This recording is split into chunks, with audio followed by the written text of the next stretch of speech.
Hello there, everyone. My name is Shelly. Welcome to another episode of my channel. I'm going to start today's video with actually just thanking everybody who subscribed, liked, or shared my video. I really appreciate you guys so much. I have an amazing group of friends and family who support me through everything that I do, and you guys give me the motivation to make these videos.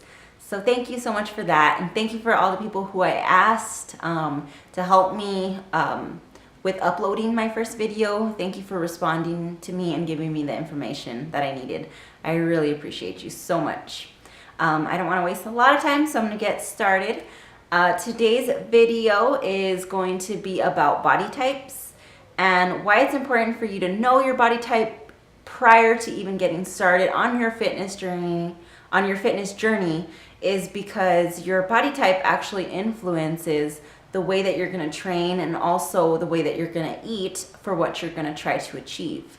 There is 3 different body types, which I'm going to go over right now. After I go over what each one is and you find out which one you identify with, then I'm going to go ahead and explain how you can train for that certain body type and how you can eat for that certain body type, so that way you can meet whatever fitness goal it is that you're trying to meet. So first, the 3 body types are going to be ectomorphs, mesomorphs, and endomorphs. So I'm just going to briefly explain each one, and then we'll get into the type of training you should do to achieve your best body. We'll start with ectomorphs. So typically when you see ectomorph, usually these people are kind of lengthy, they're kind of long. You usually think of them as thinner, as more lean muscle, or they just might be thin. If they're a man, they typically don't have a lot to work with, so they might be flat-chested. Also, it's very hard for ectomorphs to gain weight. They're considered to have a fast metabolism, so it's hard for them not only to gain fat, but to gain muscle as well. So if you identify with that, stay tuned, because we're going to talk about how you can train and eat to meet your fitness goals. Next is mesomorphs. I'm actually a mesomorph myself.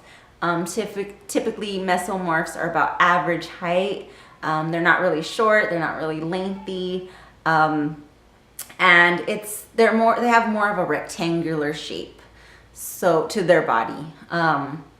It's usually when somebody who is a mesomorph, it's very easy for them to gain fat. It's also very easy for them to lose fat as well, with the proper diet and nutrition. Also, mesomorphs are typically pretty strong. They have, I think I said athletic type body, and they usually have well-defined muscles when they do work out. The next one is going to be endomorphs. And if you are an endomorph, usually you are more of a round shape. And a lot of people identify endomorphs with being more short and stocky looking. If you're an endomorph, it is very easy for you to gain weight. So your training is a little bit different from the ectomorph and the mesomorph, in that you're going to have to do a little bit more to actually attain physical fitness and keep it. So with that being said, you basically, with the characteristic that I mentioned, I pick which one you are, and then we're going to talk about how you can train for each one of those. So with the ectomorphs, because it's hard for them to usually gain weight, typically when it comes to training, you are going to want to lift heavier weights to be able to gain muscle mass. You also, when you're lifting weights, you're going to want to focus on compound movements. So compound movements are movements where you're using more than one joint at a time. For example, a shoulder press. So if you're here and you're pressing up, you are moving your shoulder joint and your elbow joint. Therefore, you're involving more muscles in your exercise. When you're an ectomorph, you want to train as effectively and efficiently as possible without burning too many calories, but making your workout count. So definitely having longer rest periods in your workout will work just fine, because you're not trying to keep your intensity so high that you burn a ton of calories. So typically you want to train heavier, you want to train compound movements, and when it comes to diet, you want to make sure that you have a surplus of calories per day, so that way that you're feeding your muscle. With that being said, you want to make sure that you have the right macronutrient balance, and your macronutrients are your protein, your carbs, and your fats. If you're trying to gain muscle, usually if you're an ectomorph, because typically like a mesomorph would want to do about 1 pound of body fat per gram, equal to 1 gram of protein, to make sure that you're gaining muscle. But with the ectomorph, you usually want to do like about 1.5, maybe even 2 grams of protein per pound of body fat. So if you are trying to gain weight, just remember compound movements, heavy exercise, heavy weightlifting. Of course, build up to it. Don't just start lifting heavy. You're going to want shorter rest periods, and when it comes to food, a surplus of calories, and making sure you have the right protein intake. When it comes to mesomorphs, what's awesome about being a mesomorph is you don't have to be, you can kind of play with your workout routine and your diet to what suits you best, because it's easy for you to gain weight and lose weight. You're not as strict with training and with diet as the mesomorph or the ectomorph. So your training can include maybe 3 to 4 days of resistance training or some type of exercise. If you're trying to lose weight, you can add some cardio in there that will definitely help you lose weight. It's not really, like I said, not really all that strict for a mesomorph. And usually when it comes to rest periods during your exercise, you can keep it from about 60 seconds to 90 seconds.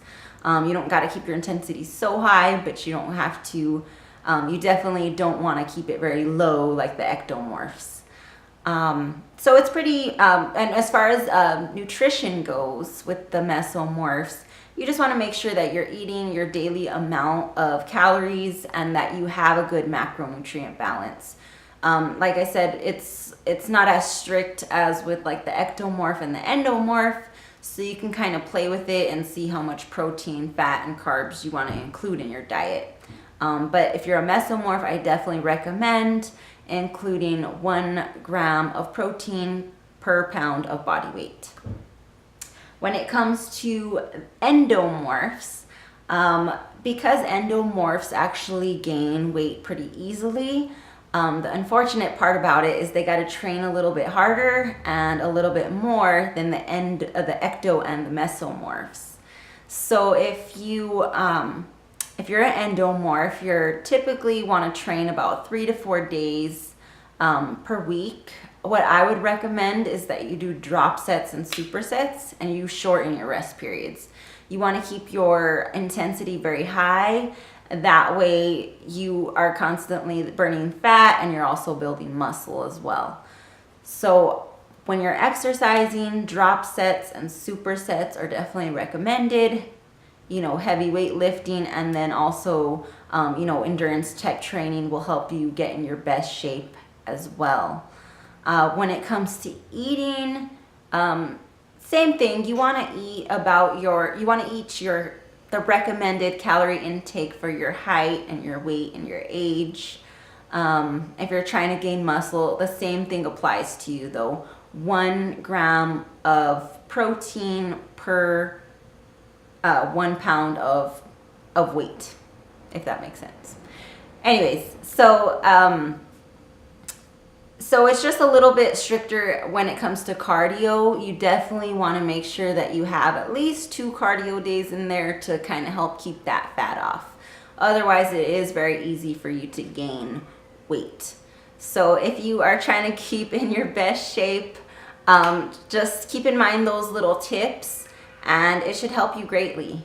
If you guys have any questions, any comments, I'm going to be making some more videos in specific detail to some of the information I gave you today. Please go ahead and subscribe, like, and until next time, I'll see you later. Bye.